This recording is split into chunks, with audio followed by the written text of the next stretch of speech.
Everyone, അപ്പോൾ നമ്മുടെ first sem MCOMലെ ബിസിനസ് എൻവിറോൺമെൻറ്റ് ആൻഡ് പോളിസിയിലെ ഇമ്പോർട്ടൻ്റ് ആയിട്ട് റിപ്പീറ്റഡ് ആയിട്ട് വരുന്ന ക്വസ്റ്റ്യൻസും ആൻസേഴ്സാണ് നമ്മൾ ഡിസ്കസ് ചെയ്തിട്ടുണ്ടായിരുന്നത്. ഓൾറെഡി നമ്മൾ കുറച്ചധികം വീഡിയോസ് ചെയ്തിട്ടുണ്ട്.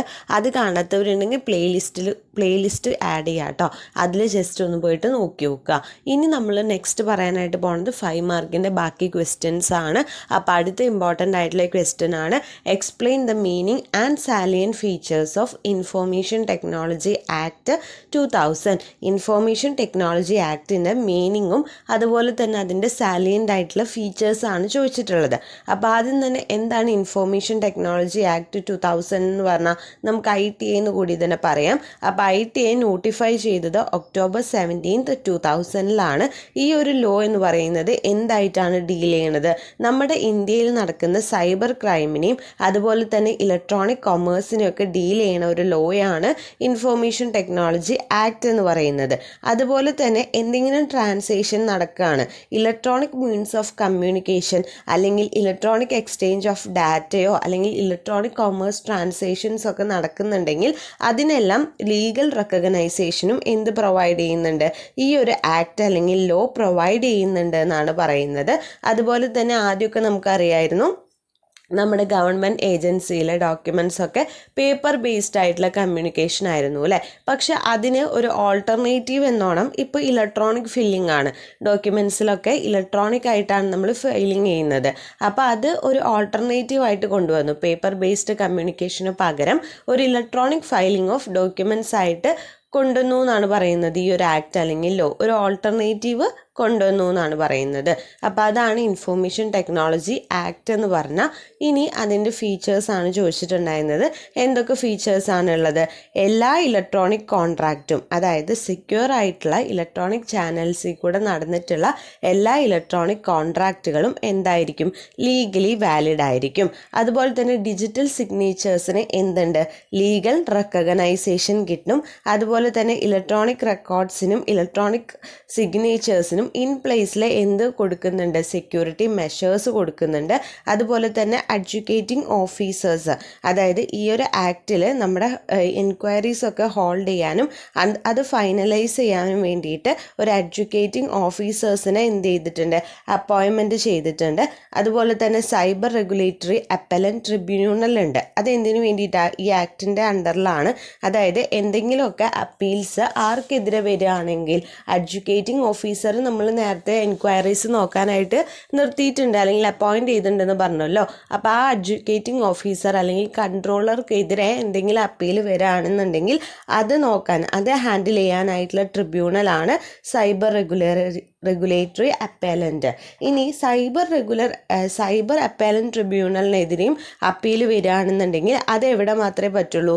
നമുക്ക് ഹൈക്കോർട്ടിൽ മാത്രമാണ് അപ്പീലിന് പോകാനായിട്ട് പറ്റുള്ളൂ. ഓക്കെ അല്ലേ?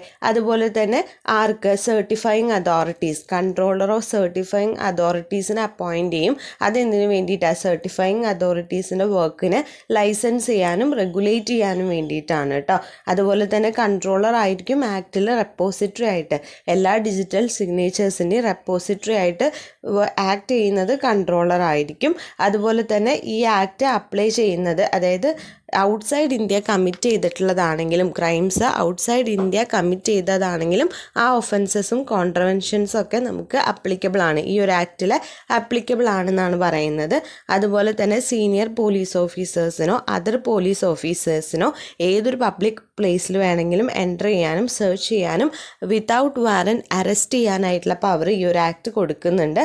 അതുപോലെ തന്നെ പ്രൊവിഷൻസ്, നമ്മുടെ സൈബർ റെഗുലേഷൻ അഡ്വൈസറി കമ്മിറ്റി ഒരെണ്ണം കോൺസ്റ്റിറ്റ്യൂട്ട് ചെയ്യേണ്ടത് അതെന്തിനു വേണ്ടിയിട്ടാണ്? സെൻട്രൽ ഗവൺമെൻറ്റിനെയും കൺട്രോളറെയും അഡ്വൈസ് ചെയ്യാൻ വേണ്ടിയിട്ടാണ് കേട്ടോ.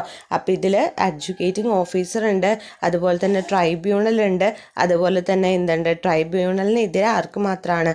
നമ്മുടെ ഹൈക്കോർട്ടിന് മാത്രമാണ് അപ്പീൽ പോകാനായിട്ട് പറ്റുള്ളൂ എന്ന് പറയുന്നുണ്ട്. അതുപോലെ തന്നെ സൈബർ റെഗുലേഷൻസ് അഡ്വൈസറി കമ്മിറ്റി ഒക്കെ ഉണ്ട് കേട്ടോ. അതൊക്കെ ജസ്റ്റ് ഒന്ന് മെയിൻ പോയിന്റ്സ് ഒക്കെ ഒന്ന് നോട്ട് ചെയ്ത് വയ്ക്കുക. ഓക്കെ അല്ലേ? ക്ലിയർ അല്ലേ? ക്വസ്റ്റ്യൻ ആണ്, what R types of unemployment in India? ഇന്ത്യയിലെ ടൈപ്സ് ഓഫ് അൺഎംപ്ലോയ്മെൻ്റ് ആണ് ചോദിക്കണത്. 4 ടൈപ്സ് ആണുള്ളത്. വോളണ്ടറി അൺഎംപ്ലോയ്മെൻ്റ് ഉണ്ട്, ഫ്രിക്ഷണൽ അൺഎംപ്ലോയ്മെൻ്റ് ഉണ്ട്, കോഷ്യൽ അൺഎംപ്ലോയ്മെൻ്റ് ഉണ്ട്, ഡിസ്റ്റിങ്ഷ്ഡ് അൺഎംപ്ലോയ്മെൻ്റ് ഉണ്ട്. വോളണ്ടറി അൺഎംപ്ലോയ്മെൻ്റ് എന്ന് പറയുമ്പോൾ അവർക്ക് എന്താണ് എപ്പോഴും ഒരു ഫ്ലോ ഓഫ് ഇൻകം പ്രോപ്പർട്ടിന്നോ അതർ സോഴ്സസിന്നോ കിട്ടുന്നുണ്ടായിരിക്കും.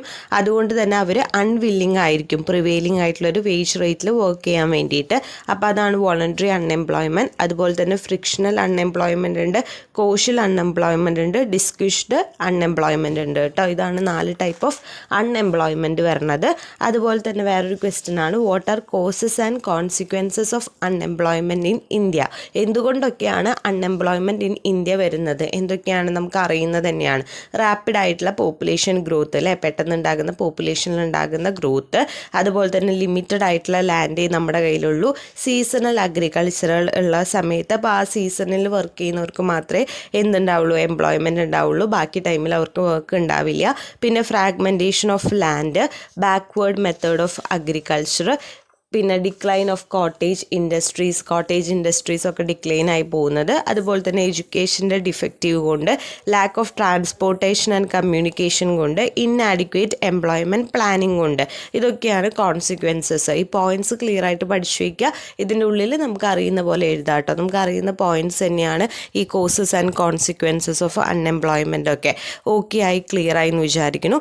അപ്പോൾ ഇതോട് കൂടിയിട്ട് നമ്മുടെ ബിസിനസ് എൻവിറോൺമെൻറ്റ് ആൻഡ് പോളിസിയുടെ എക്സാം ഓറിയൻറ്റഡ് ആയിട്ടുള്ള വീഡിയോസൊക്കെ ഓവറായിട്ടുണ്ട്. ഇതിൻ്റെ നോട്ട്സൊക്കെ നമ്മൾ ടെലിഗ്രാം ഗ്രൂപ്പിൽ കൊടുക്കുന്നുണ്ട്. അതിൽ ജോയിൻ ചെയ്യാത്തവരുണ്ടെങ്കിൽ ഡിസ്ക്രിപ്ഷനിൽ നിന്ന് ലിങ്ക് എടുത്തിട്ട് അതിൽ ജസ്റ്റ് ഒന്ന് ജോയിൻ ചെയ്യുക. ബാക്കി വീഡിയോസിൻ്റെ ഇതൊക്കെ നമ്മൾ പ്ലേലിസ്റ്റിൽ കൊടുക്കുന്നുണ്ട്. അതുപോലെ നിങ്ങൾക്ക് എന്തെങ്കിലും ഡൗട്ടോ സജഷൻസോ ഉണ്ടെങ്കിൽ കമൻറ്റ് ബോക്സിൽ കമൻറ്റും ചെയ്യാം കേട്ടോ.